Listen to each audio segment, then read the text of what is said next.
Hello दोस्तों, कैसे हैं आप सब लोग। मेरा नाम है फयाज और आपका फिर से एक बार स्वागत है हमारे प्यारे से चैनल अफसर एकेडमी में।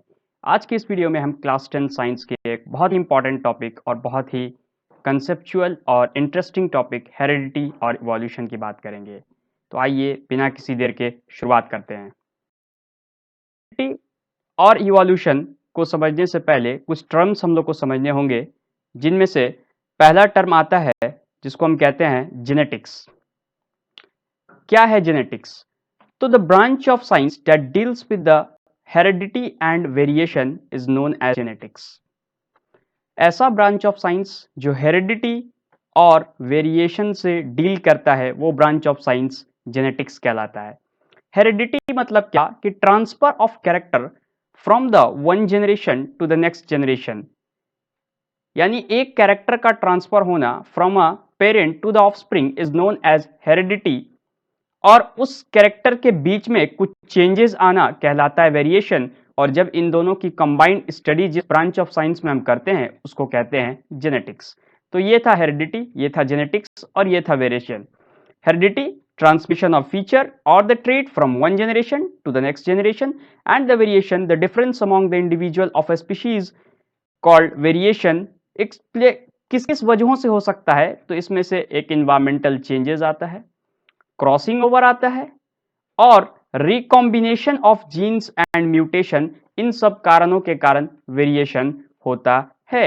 या तो एनवायरनमेंट में चेंज हो जाए, सेल की क्रॉसिंग ओवर हो ड्यूरिंग द मियोसिस, और रिकॉम्बिनेशन या म्यूटेशन हो डीएनए के अंदर।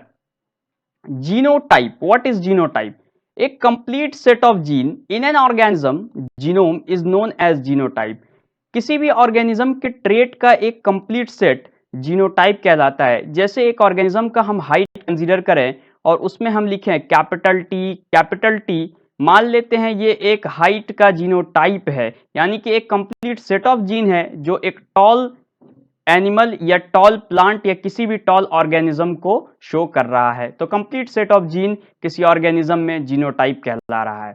फिनोटाइप उस जीनोटाइप का अपीयरेंस या फिर मॉर्फोलॉजिकल ऑब्जर्वेशन जो हम बाहर से देखते हैं। मान लिया टॉल कैपिटल टी जीन के अंदर है पर हमको दिखाई टॉल दे रहा है, वो फिनोटाइप है।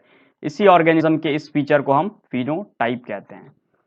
फिनोटाइप एक मॉडिफाइड जीनोटाइप है और बहुत सारे फिनोटाइप इनहेरिट नहीं होते, यानी फिनोटाइप हर तरीके के इनहेरिट नहीं होते। एक जैसा ऑर्गेनिज्म का दिखना जरूरी नहीं है, वेरिएशंस आते रहते हैं। क्लोन्स वैसे ऑर्गेनिज्म को कहते हैं जो पिछले ऑर्गेनिज्म के एग्जैक्ट कॉपी होते हैं, यानी कि सेम टू सेम दिखाई देते हैं। एक साइंटिस्ट थे इसी जेनेटिक्स के फील्ड में जिन्होंने जीन के फील्ड में बहुत ही बड़ा लॉ दिया और बता दिया कि किस तरीके से जीन एक जनरेशन से दूसरे जनरेशन में ट्रांसमिट होता है। इनका नाम था ग्रेगर जोहान मेंडल। इन्होंने लॉ ऑफ इनहेरिटेंस दिया, यानी कि कोई कैरेक्टर कैसे एक जनरेशन से दूसरे जनरेशन में ट्रांसमिट होता है, इसके लिए पूरा का पूरा लॉ दिया। इनके बारे में पढ़ते हैं। ग्रेगर जोहान मेंडल 1822 से लेकर 1884 की बात है। इन्होंने अपना एक एक्सपेरिमेंट किया, हाइब्रिडाइजेशन एक्सपेरिमेंट प्लांट के ऊपर, और उस प्लांट का नाम था पाइसम सटाइवम। क्योंकि इन्होंने जितने भी जेनेटिक्स के लॉ हैं यानी इनहेरिटेंस के लॉ हैं उनकी शुरुआत की, और इसलिए इनका नाम फादर ऑफ जेनेटिक्स भी कहा जाता है। Mendel is also known as the father of genetics. इन्होंने 3 लॉ दिए, जिसमें से पहला लॉ ऑफ डोमिनेंस, दूसरा लॉ ऑफ सेग्रीगेशन और तीसरा लॉ ऑफ इंडिपेंडेंट असॉर्टमेंट। एक एक करके बात करेंगे इसकी। इन्होंने जो प्लांट लिया उसका नाम था पाइसम सटाइवम, कॉमनली हम लोग जिसको गार्डन पीवी कहते हैं, यानी कि मटर। And Mendel used a number of contrasting character of garden pea, और उस प्लांट का बहुत सारा कंट्रास्टिंग कैरेक्टर यानी एक दूसरे से अपोजिट कैरेक्टर को लेकर ये दिखाया कि किस तरीके से एक पर्टिकुलर कैरेक्टर वन जनरेशन से नेक्स्ट जनरेशन में ट्रांसमिट करता है। इन्होंने जो जो कैरेक्टर लिया उसमें से यहां पर दिया हुआ है जो मेजर थे, 7 पेयर ऑफ कंट्रास्टिंग कैरेक्टर उन्होंने लिया था, जिसमें से पहला जो आ रहा है यहां पर फ्लावर कलर, दूसरा फ्लावर पोजीशन, तीसरा seed colour, seed shape, pod colour और height of plant. Colour of flower में जो डोमिनेंट वाला ट्रेट था, अब इसमें समझने की बात है डोमिनेंट क्या होता है। जीनोटाइप जिसके अंदर एक अलील यानी कि एक सिंगल पार्ट ऑफ जीनोटाइप को हम अलील कहते हैं, वो डोमिनेट कर जाए दूसरे के ऊपर, उसको डोमिनेंट ट्रेट कहते हैं। तो डोमिनेंट वाला जो फ्लावर कलर था वो वायलेट था, यानी कि अगर प्लांट डोमिनेंट है तो उसमें से वायलेट कलर दिखेगा।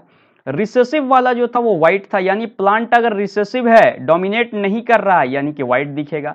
इसी तरीके से पोजीशन में एक्सियल, टर्मिनल, सीड कलर में येलो और green, pod shape, seed shape में राउंड और रिंकल्ड, पॉड शेप में इन्फ्लेटेड और कंस्ट्रिक्टेड, पॉड कलर में ग्रीन और येलो, और हाइट ऑफ प्लांट में टॉल और ड्वार्फ। इस तरीके के 7 पेयर ऑफ कॉन्ट्रास्टिंग कैरेक्टर लिए कि एक डोमिनेंट वाला और एक उसी का अपोजिट रिसेसिव वाला, 7 पेयर ऑफ कॉन्ट्रास्टिंग कैरेक्टर यहां पर लिए थे अपने एक्सपेरिमेंट को पूरा करने के लिए। मेंडल के एक्सपेरिमेंट में बहुत सारा सीरीज ऑफ एक्सपेरिमेंट उन्होंने किया, पर उसमें से जो मेजर कंक्लूजन था उसमें दो तरह का क्रॉस हम लोग को पढ़ना है। एक पढ़ना है मोनो हाइब्रिड क्रॉस जो उन्होंने कढ़ाया, और दूसरा पढ़ना है डाई हाइब्रिड क्रॉस जो कि आगे देखेंगे। Cross between a 2p plant with a 1 pair of contrasting character is known as monohybrid cross. अगर एक ऐसा क्रॉस है जिसमें एक सिंगल पेयर ऑफ कैरेक्टर ले रहे हैं, मान लिया मैंने हाइट ऑफ प्लांट चूज किया तो सिर्फ हाइट ऑफ प्लांट की ही क्रॉस करवा रहे हैं, तो वैसे टाइप ऑफ क्रॉस को मोनो हाइब्रिड क्रॉस कहते हैं। हाइट के अलावा मान लिया कोई भी अलग से मैंने कैरेक्टर नहीं चूज किया, एक सिंगल कैरेक्टर चूज किया है, तो वैसे क्रॉस को हम लोग मोनो हाइब्रिड क्रॉस कहते हैं। मान लिया हमने एक टॉल प्लांट लिया, एक ड्वार्फ प्लांट लिया। इसमें टॉल दो तरीके के हो सकते हैं, या तो दोनों कैपिटल टी वाले हों, ये जो दोनों सेम टू सेम जैसे दिखते हैं जीनोटाइप के अंदर अलील, इनको होमोजाइगस कहते हैं, इनको कहते हैं homozygous.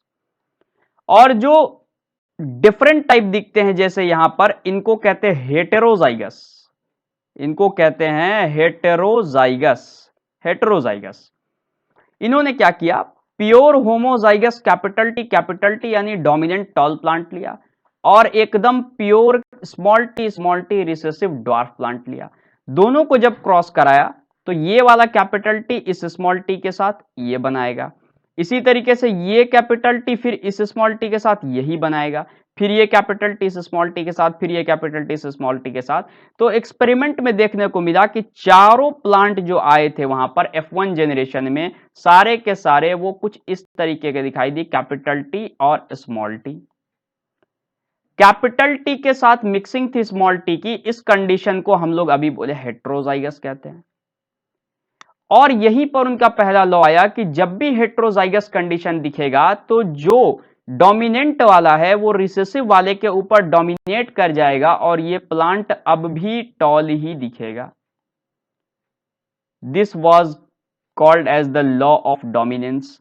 Dominant character recessive character के ऊपर डोमिनेट कर जाएगा, और the plant will be looking as a dominant in its phenotype, यानी जो बाहर का अपीयरेंस है वो अब भी टॉल रहेगा, भले ही इसका जीनोटाइप पहले होमोजाइगस था अब हेट्रोजाइगस हो गया, लेकिन प्लांट टॉल दिखेगा। This is the law of dominance.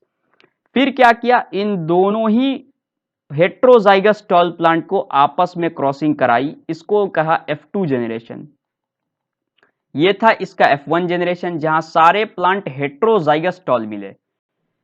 दूसरा जनरेशन जब क्रॉस कराया तो क्रॉसिंग से क्या पता चला कि रेशियो कैपिटल टी एक प्लांट आए, कैपिटल टी स्मॉल टी एक प्लांट आए, कैपिटल टी स्मॉल टी एक प्लांट आए, और लास्ट में एक प्लांट स्मॉल टी आया।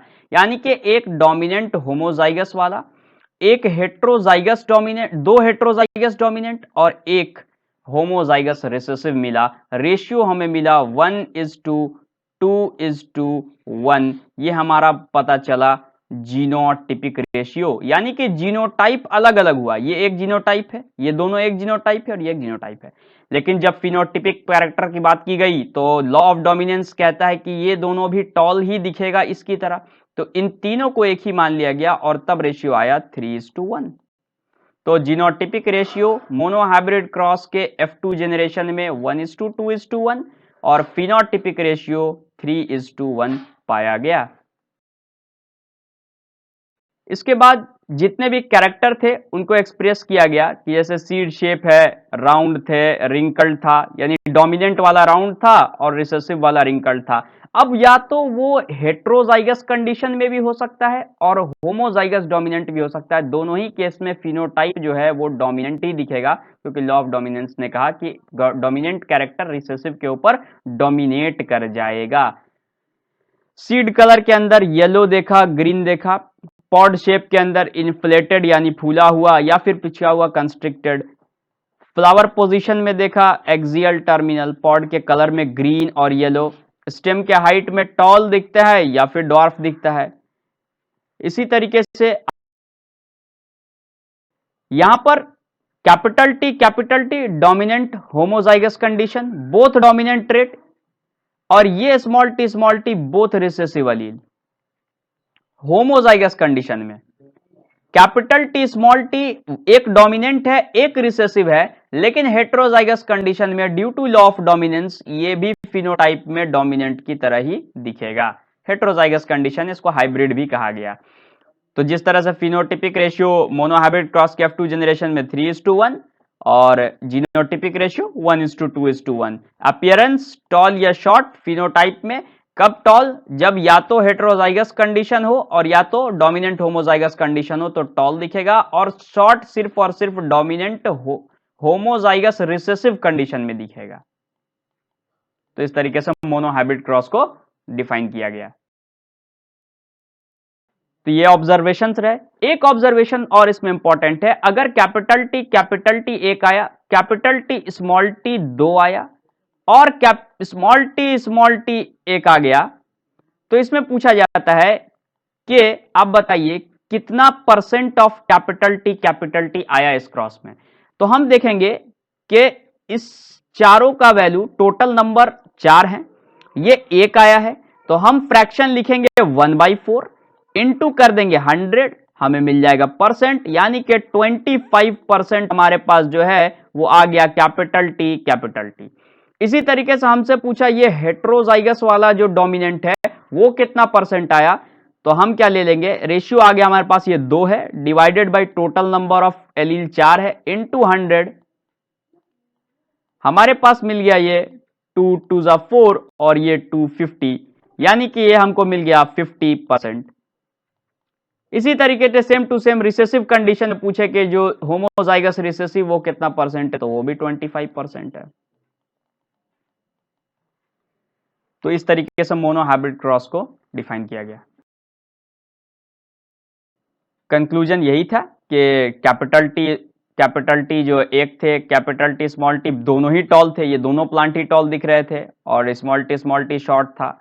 सिंगल कॉपी टी का इनफ था, both copies have the T for the plant to be short, यानी कि शॉर्ट होना है तो होमोजाइगस रिसेसिव हो, हेट्रोजाइगस कंडीशन में तो भाई वो टॉल ही दिखेगा।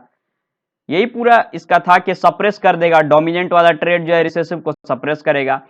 ये हमारा जो लॉ आया, ये हमने पहला लॉ पढ़ा जिसका नाम था लॉ ऑफ डोमिनेंस।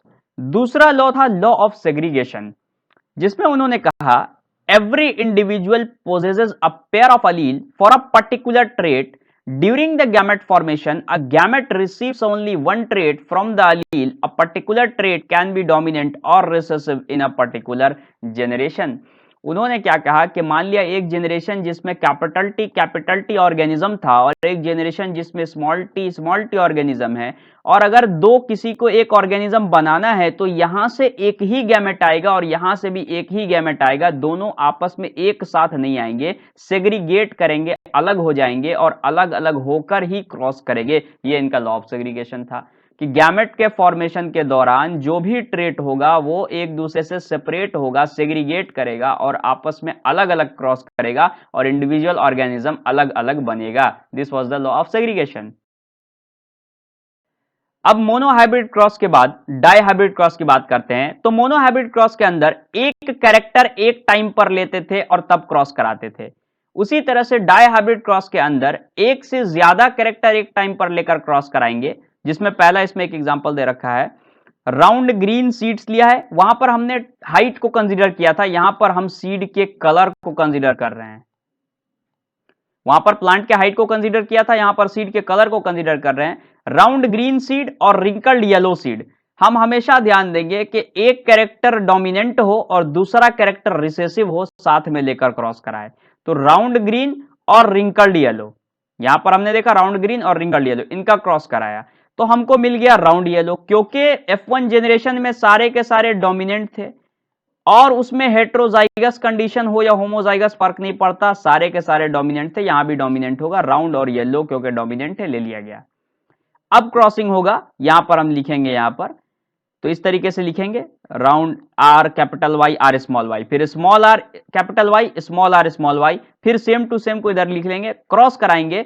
हमको जो जीनोटिपिक रेशियो है वो F2 जनरेशन में जाते आते हमको मिल जाएगा, कितना मिलेगा, यहां पर हमें मिल जाएगा 9:3:3:1, ये हमारा फिनोटिपिक रेशियो मिलेगा। जो अपीयरेंस वाला रेशियो है, बाहर से दिखने वाला फिनोटिपिक रेशियो, वो इतना मिलेगा डायहाइब्रिड क्रॉस के F2 जनरेशन में। जीनोटाइप के रेशियो को उतना इंपॉर्टेंस नहीं दिया जाता, यहाँ पर फिनोटाइप के रेशियो को देखा जाता है। 9:3:1 आप क्रॉस करा के देख लीजिए, क्योंकि इसमें देखना क्या होगा कि जो भी हेट्रोजाइगस कंडीशन में होंगे उनको डोमिनेंट में ही कंसिडर कर लिया जाएगा, और जो भी होमोजाइगस कंडीशन में होंगे उनको रिसेसिव में ही कंसिडर किया जाएगा, अगर वो रिसेसिव होमोजाइगस है तो। इस तरीके से क्रॉस कराएंगे और फिनोटिपिक रेशियो मिलेगा 9:3:1। तो यहां देख सकते हैं फिनोटिपिक रेशियो 9:3:3:1। ऑब्जर्वेशंस क्या पाया गया कि कैपिटल आर स्मॉल वाई को क्रॉस कराई से F1 जनरेशन में सारे के सारे कैसे दिखे, डोमिनेंट टाइप के दिखे। सेल्फ पॉलिनेशन जब इन दोनों का कराया गया F2 जनरेशन में, जो फिनोटिपिक रेशियो था वो रिकम्बिनेंट आया, मिक्सिंग आ गया अलग अलग ऑर्गेनिज्म का, और उसमें ये रेशियो आ गया 9:3:3:1। कंक्लूजन वही रहा कि round and yellow seed dominant character है। F1 जनरेशन में हम चाहे मोनो हाइब्रिड देखा था चाहे डायहाइब्रिड, कैरेक्टर सारे के सारे डोमिनेंट थे। F2 जनरेशन में जाकर कुछ डोमिनेंट हो रहे थे, कुछ रिसेसिव हो रहे थे और कुछ हाइब्रिड कैरेक्टर मिल रहे थे। वहां पर नया फिनोटिपिक कॉम्बिनेशन बना, जिससे पता चला क्या कि अलग अलग इंडिपेंडेंटली इरिट हो रहे हैं। अब एक बात इसमें आ गई, यहां पर मेंडल की तीसरी लॉ को डिफाइन कर दिया गया, जिस लॉ का नाम था लॉ ऑफ इंडिपेंडेंट असॉर्टमेंट। यानी कि F2 जनरेशन में कोई डोमिनेंट होमोजाइगस भी था, कोई रिसेसिव होमोजाइगस भी था और कोई हेट्रोजाइगस डोमिनेंट भी था। इससे क्या पता चला कि सारे के सारे कैरेक्टर इंडिपेंडेंटली इनहेरिट होते हैं, किसी को किसी से मतलब नहीं है, यानी कि अलग अलग टाइप ऑफ कॉम्बिनेशन बनते हैं। इसलिए इस लॉ का नाम दिया गया इंडिपेंडेंट असॉर्टमेंट, कि हर अलील अपने अपने जीनोटाइप से सेपरेट करते हैं गैमेट फॉर्मेशन के समय इंडिपेंडेंटली। यानी ये कैपिटल टी ये स्मॉल टी जब अलग होगा तो इसको इससे मतलब नहीं होगा और इसको इससे मतलब नहीं होगा, अलग अलग सेपरेट होगा independently. That's why the law is known as independent assortment. इसमें एक मेजर पॉइंट आ गया यहां पर कि जो लॉ ऑफ डोमिनेंस है, जो पहला लॉ है, दूसरा लॉ जो लॉ ऑफ सेग्रीगेशन है, तीसरा लॉ जो लॉ ऑफ इंडिपेंडेंट असॉर्टमेंट है, इसके अंदर डोमिनेंस वाले लॉ का एक्सेप्शन है, इंडिपेंडेंट असॉर्टमेंट वाले लॉ का एक्सेप्शन है, लेकिन सेग्रीगेशन वाले लॉ का कोई भी एक्सेप्शन नहीं है। It is a universal law. तो ये एमसीक्यू क्वेश्चन होता है, which is the universal law of Mendel. Law of segregation बिल्कुल यूनिवर्सल है, कोई भी इसमें खामी नहीं है, यानी कि एक्सेप्शन नहीं है। बाकी डोमिनेंट का भी एक्सेप्शन है और लॉ ऑफ इंडिपेंडेंट असॉर्टमेंट का भी एक्सेप्शन है। अगर एक्सेप्शन की बात की जाए तो लॉ ऑफ डोमिनेंस का एक्सेप्शन है इनकम्प्लीट डोमिनेंस और कोडोमिनेंस, और उसी तरीके से लॉ ऑफ इंडिपेंडेंट असॉर्टमेंट का एक्सेप्शन है लिंकेज, जो कि आगे के हायर क्लासेस में पढ़ना है। Next, sex determination, most important topic. हम लोग इसको देखते हैं कि क्या क्या फैक्टर है जो सेक्स ऑफ एन ऑफस्प्रिंग को डिसाइड करता है। किसी ऑफस्प्रिंग का सेक्स दो फैक्टर से डिसाइड होता है, या तो इन्वायरमेंटल फैक्टर होगा या तो जेनेटिक फैक्टर होगा। If it is an environmental factor, जैसे in some animals the temperature at which the fertilized eggs are kept decides the gender. Turtle जैसे एनिमल में अगर अंडों को रखा गया है तो उस सराउंडिंग का टेम्परेचर डिसाइड करेगा कि वेदर द ऑफस्प्रिंग जो नेक्स्ट जनरेशन में आ रहा है वो मेल होगा या फीमेल होगा। टेम्परेचर अलग है, कुछ अलग टेम्परेचर पर मेल होगा, कुछ डिफरेंट टेम्परेचर पर फीमेल होगा। यानी कि जब इन्वायरमेंटल फैक्टर डिसाइड करने लगे what is the gender of the sex और what is the sex of an offspring, ये वाला एनवायरमेंटल फैक्टर हो गया। जेनेटिक फैक्टर जब जीन डिसाइड करे या क्रोमोसोम जिसको हम कहते हैं ये डिसाइड करे कि हमारा सेक्स ऑफ एन ऑफस्प्रिंग क्या होगा, तो वो जेनेटिक फैक्टर है जो कि ह्यूमंस में देखने को मिलता है, जो कि मेजर अभी हम पढ़ेंगे।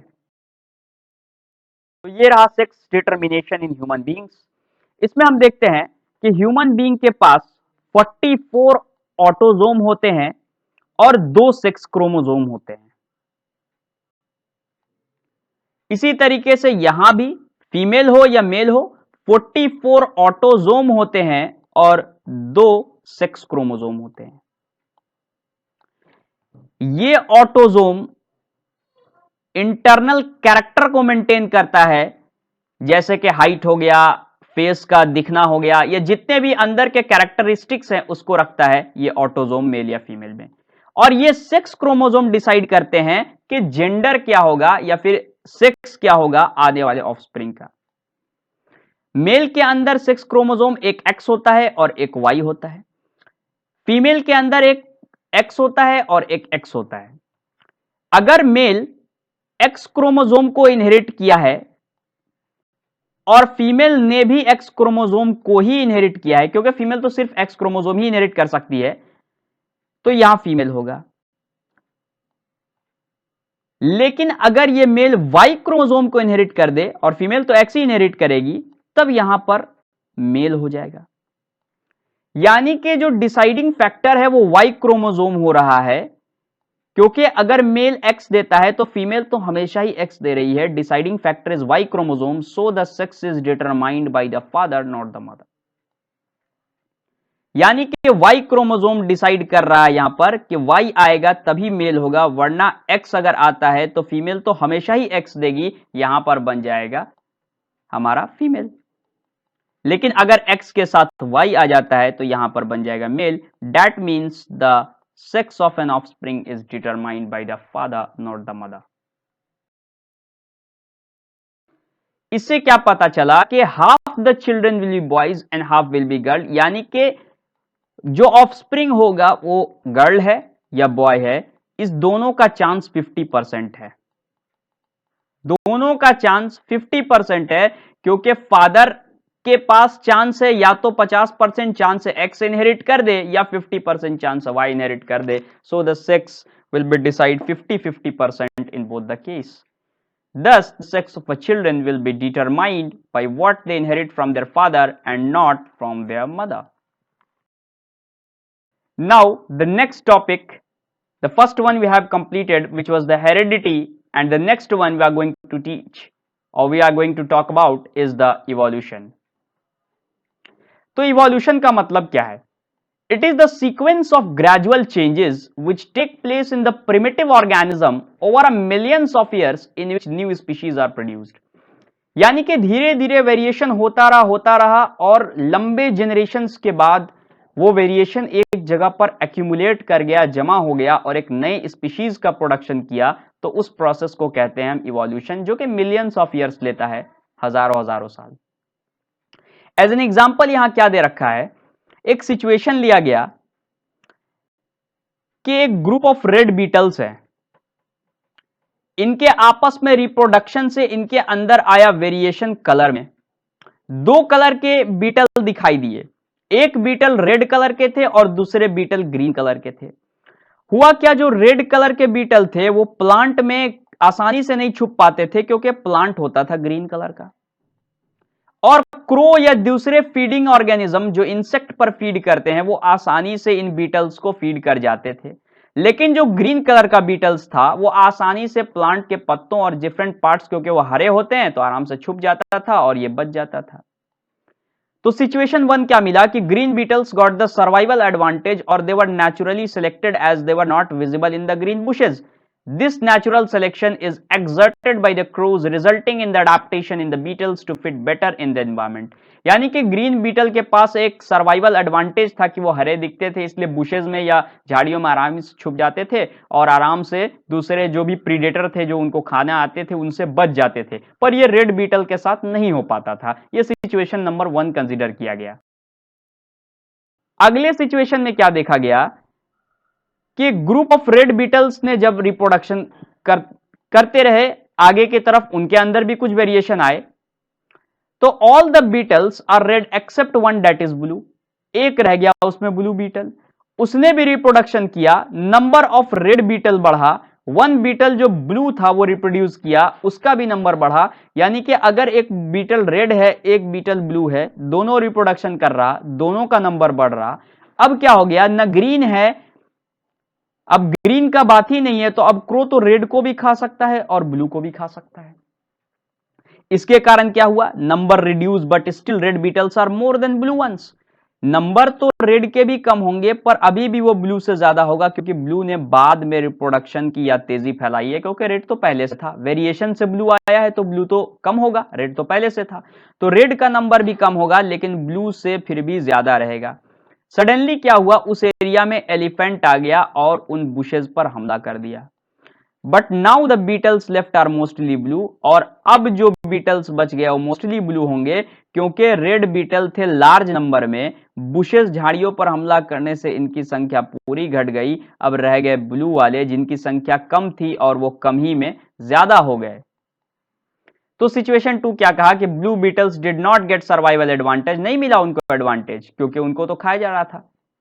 Elephant suddenly caused the major havoc in beetle production, otherwise their number would have been considerably large. From this we can conclude that the accident can change the frequency of some gene even if they do not get survival advantage. This is called the genetic drift and it lead to variation.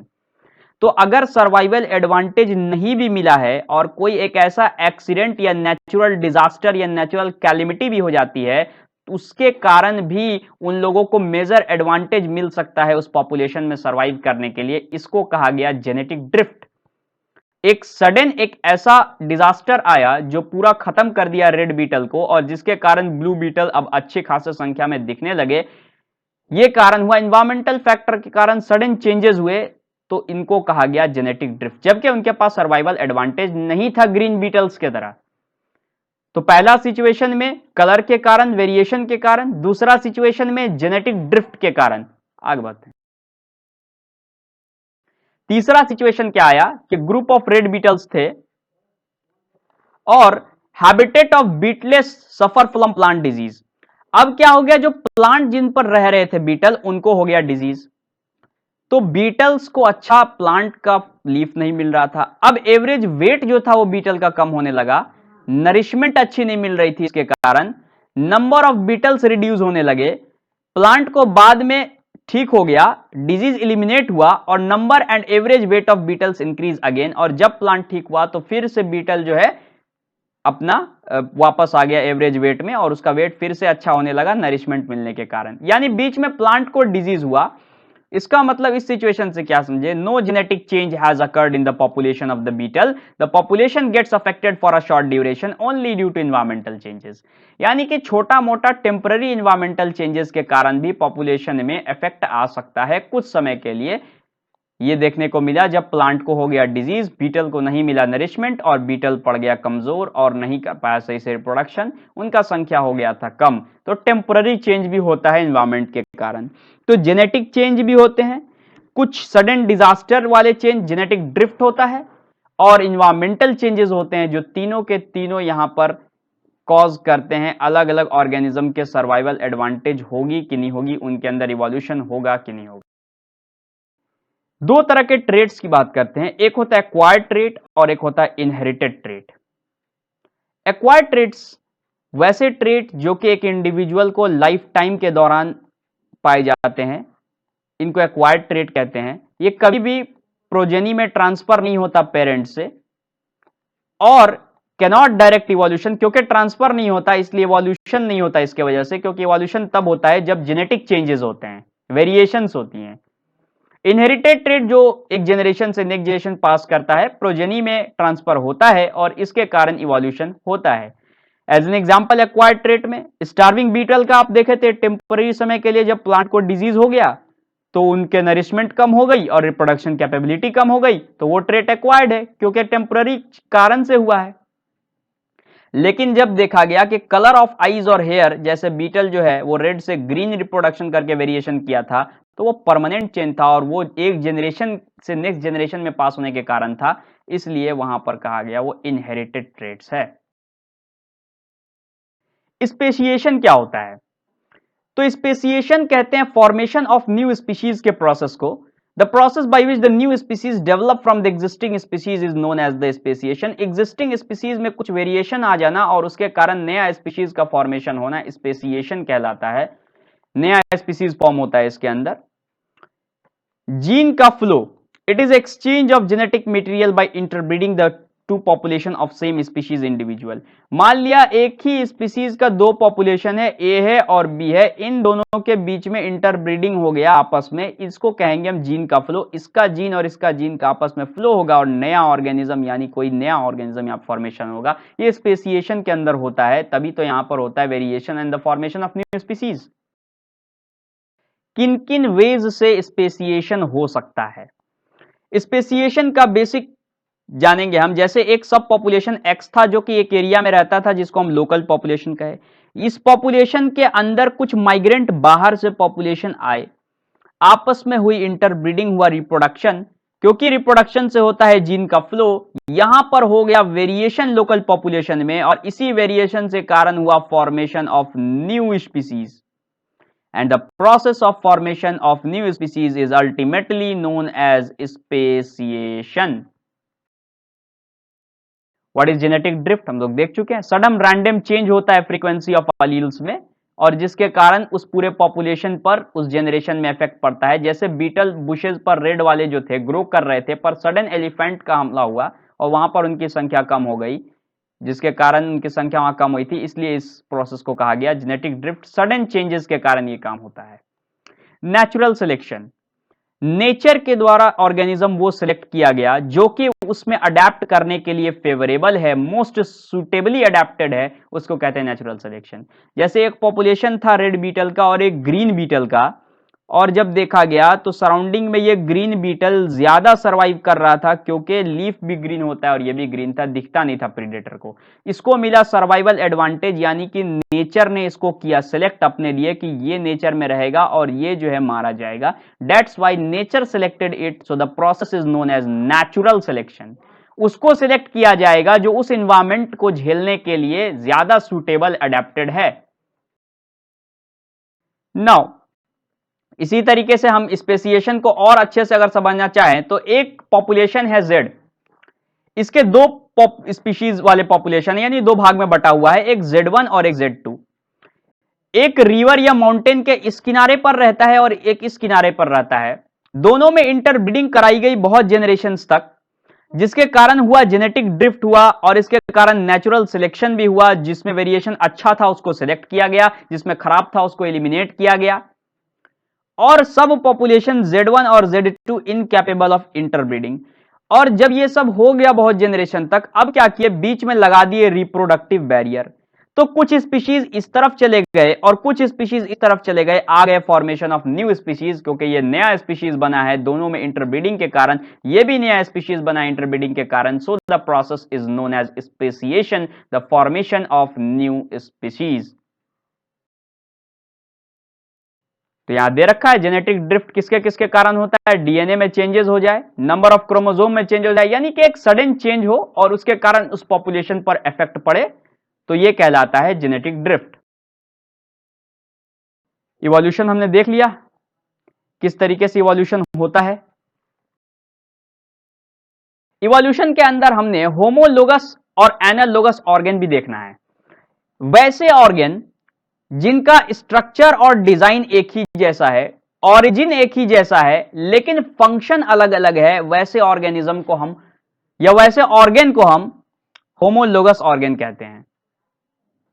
तो ऐसा organ जिनका origin और structural design same है और function अलग है, उनको homologous कहते हैं। जैसे फ्रॉग का ये वाला जो हम लिंब देख रहे हैं, हम बर्ड में ये हैंड देख लें, लिजर्ड में देख लें और ह्यूमन में देख लें, भाई स्ट्रक्चर तो एक ही है, दिखने में एक ही जैसा है, पर फंक्शन अलग है। फ्रॉग इसका इस्तेमाल कूदने में करता है, लिजर्ड इसका इस्तेमाल रेंगने में करता है, बर्ड इसकी इस्तेमाल उड़ने में करती है, फड़फड़ाने में करती है, पकड़ने में करती है, और ह्यूमन इसका इस्तेमाल अपने डेली एक्टिविटीज में करता है।